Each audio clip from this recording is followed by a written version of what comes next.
And the dog decided to roll in some cow dung. She immediately stopped it and brought it back, and the dog was stinking. And we said, okay, this little adventure, of just taking some water from the spring has turned into a bit of a project now. Fortunately, the dog loves water, so it was just jumping about in the spring, and there's some, they've made them into some beautiful water features that flows down, and so the dog was jumping out. We were able to sort of wipe it down and clean it, and had to constantly smell the fur. And okay, oh, there's a little patch there. So, all right, there we go again. And this was like in the night, 10 or 11 p.m. in the night. And I was like, oh man, this is exactly not what I was wishing for. Because I would like to just go home, and the rehome dog is you can't leave them alone because they get anxious. He gets very anxious. Where am I? What am I doing? So I'm always with the dog. Always, I'm sleeping with the dog. The dog is with me. Only now he's not in the room lately because he's settled a lot more. Otherwise, he's always, if I just get up the chair, he gets up. Now he's settled a lot. So I'd already been like, okay, this is another added project I didn't need for my energy today. Anyway, my partner said something when we got back home. My partner said something very amazing that switched the description that I was inadvertently ascribing to that experience. And she said, well, this is great. He was obviously meant to be baptized in the waters of the goddess, because the spring is called the goddess, the chalice spring, the goddess spring. And I suddenly said, you know what? I started laughing. I said, yes, that's exactly what it was. It wouldn't have happened if he hadn't rolled in shit in the first place. He would never have got the baptism of the goddess's waters. And it shifted the description, and I suddenly realized, yes, that was life talking. If life had used words, it would have said, don't worry about the dog rolling in shit, because you're going to, we need him to be baptized in the spring, the goddess spring. And you don't understand clearly what I'm saying. So this is what he will do. And then that will get you to, have a lot of water on his body that will act as a baptism of his, in the Glastonbury spring. And that worked for me. That description worked for me very well. I said, yes, this is the description I'd like to keep about this event. And you can say that, yeah, you just put a kind of a fantasy to real life, or you choosing to see it in some rose tinted glasses. Fine, you say whatever you like. It doesn't matter. It worked for me. It worked for me. It allowed my system to step out of that subtle resistance into going with it. Oh, okay. Now I can go with that subtle pressure. It was pressure. The dog rolling in shit, and then, okay, then the two of us, having to manage him. He's excited. He's in the water, jumping around, managing the dog, getting him cleaned up, and he's mouthing because he's like, what are you doing with my paws? Just get off me. And it's a big dog. It's a wolf dog. So his mouthing, it's no joke. That allowed me to shift out of resistance into a flow with it and accept it as it was, because the description, I was able to take the description, pull myself out of that resistance. That is the wolf's tale, part 1. Next couple of days later, I was taking the wolf dog out on a walk in the countryside, and he decided. And what happened was, it's been a hot day. So I was getting hot. I decided to tie the leash up onto these iron railings that was a bridge over quite a deep ditch where it was drain water, like, ditch water. It was full of mucky, swampy water. So I said, hey, he's not obviously going to jump down there, and the leash is tied anyway, so we're good. And I started to take my jumper off, and lo and behold, I see him starting to slide down. What's that? What's that? What's that? And luckily, I caught the leash, but the dog was down in the ditch, having a great time. And I was like, freaking hell. Country lane, no cars about, no one about. I was like, how am I going to get this dog out? I might have to let go of the leash so that he can find his way. Dogs are really good at that. He just find his way back to me at some point. But then I just said, okay, let's just try one thing. I pulled the dog, and he somehow in one jump climbed right out. The next action was the shake. So I had a lovely ditch dowsing. Fantastic. Now we're both stinking.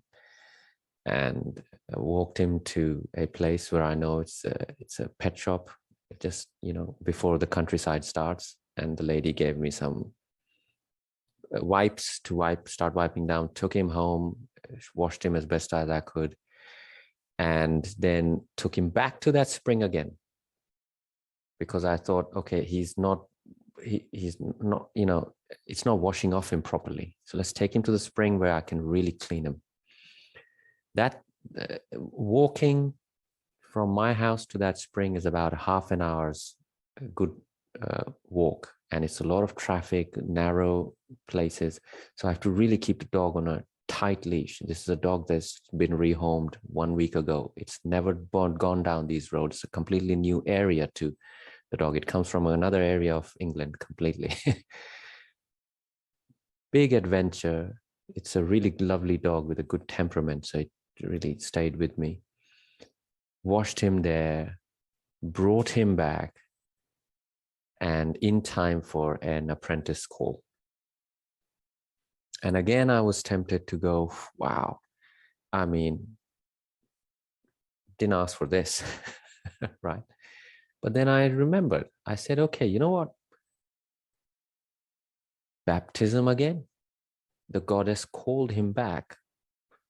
Maybe there was some ritual, part of the ritual that had not been completed last time. So the goddess called him back, and he had another initiation. I had another initiation. I've learned something, about dogs and ditches.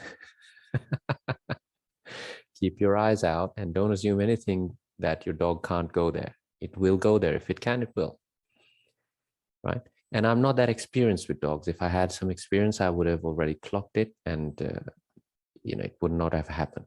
But then it would have happened in another way, so that I would have ended up in that spring with dousing that dog's body with water at that time. It would have guaranteed happened. If it hadn't happened this way, it would have happened another way.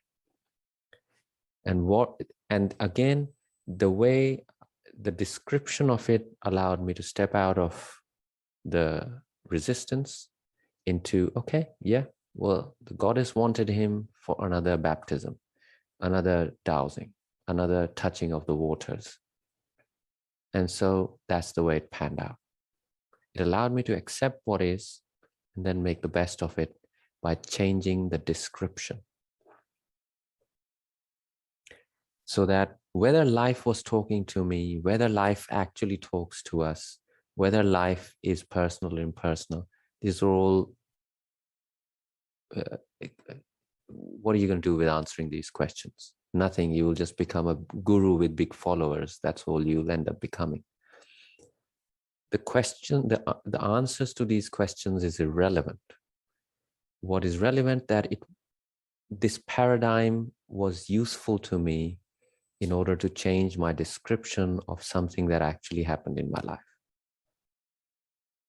That's it. That's the bottom line. I was able to, it was useful to me. You see? So these two examples I want to bring to you, a wolf's tale part 2, if you want to call it that.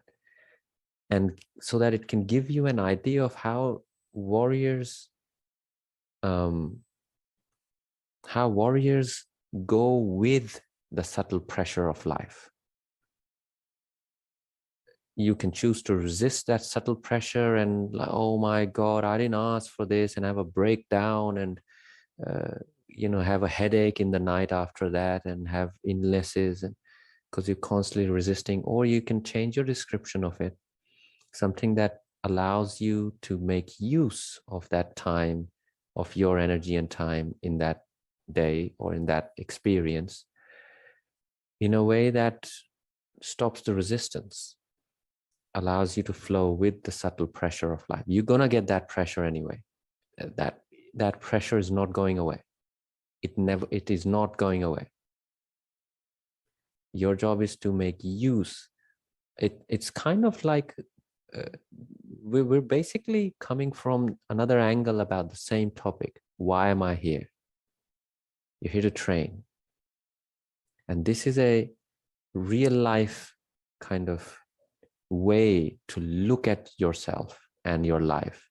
How am I going to make this experience worth being trained in?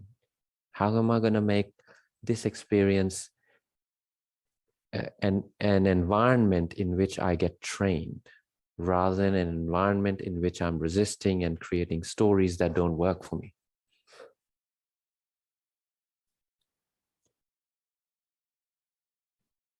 Start looking for examples in your life. Don't look for little ones. See, signs and omens are too fleeting and too it's like asking a child to pick up a needle, a baby to pick up a needle. A baby's sense of movement isn't sophisticated enough to pick up a needle. A baby can grab a big ball, a big object, but it cannot just pick up a needle. A baby has a lot of growing up to do before it has developed that level of sensitivity to pick up a needle. It's the same. Don't worry about signs and omens right now. You literally don't have the capacity to be going with such fine signals from life. You just don't. I'm telling you, you don't. I don't many times. I'm pretty good at it, but it's still not reliable enough for me. I'd rather check my feelings and then check the description that is arising out of that feeling, and then check the feeling that is arising out of that description. If there has been no change in the feelings, the origin feeling and the end feeling, then I need to change the description.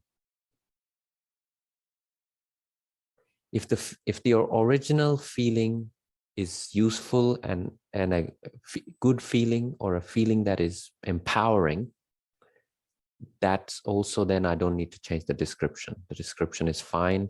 It's a closed loop. Empowering feeling creates a description of that experience, which is what it is, which then results in an empowering feeling again, which then is basically the same thing, and you just have this loop going. I don't need to touch that. That's fine. Let it be as it is. But if I have a disempowering feeling, or I have resisted the subtle pressure, the subtle flow of life, I have resisted it, and it has created a feeling that I can see is disempowering me, and I look at the feeling that is end resulting from that description, and if the end result feeling is also disempowering, I need to change that description. Do you see what I'm trying to describe here? This is how to assemble a reality for you that works for you. And your job is in the description department, not trying to fly like a crow, or talk to coyotes, or meet luminous deer in the forests, and You can do all that if you want, just take some mushrooms and you'll have all your wishes come true in that department, but you won't get unfucked that way. This is to unfuck yourself. This is the way. You have a row with your wife or your partner or your boss or whatever else. Check your feeling. Check the description. And then check the resulting feeling. Check those things. At any given point, they should all have an empowering loop for you, which means it should add to your personal power. There's a lot more to this than, merely a little master class on a Sunday. But this is a way to handle that pressure of life that you will feel till the moment you die. This is a way to flow with things. Signs and omens is too fine a thing. Anyone can come along and have 100 different interpretations of one sign and omen. But only you can accurately check your feeling, check your description, be very honest about your description. Don't start spiritualizing your descriptions and say, oh, no, but no. Don't be the politician. Don't be that person. Don't be that person. Don't be George Bush. Don't be Bill Gates. Don't go into nonsense. Check your description by being honest with yourself. Is this really what I'm describing? Yes, that's actually what I'm describing as, my experience as. And then check the feeling that results from your description. If you find any disempowerment, don't leave the feelings alone. They don't want you to be tampering with them. You don't have the capacity, the know-how, or the expertise to be tampering with your feelings. You can't do that anyway. You change the description. You doctor the description. You figure out a way that allows you to go with the wind rather than against the wind. With the wind. You do that. And you do that again and again and again and again and again and again, 100 times a day. Because initially, for many years, you'll be surprised at how resistant you really are to the subtle currents of life. You will, in fact, be flabbergasted as your sensitivity grows.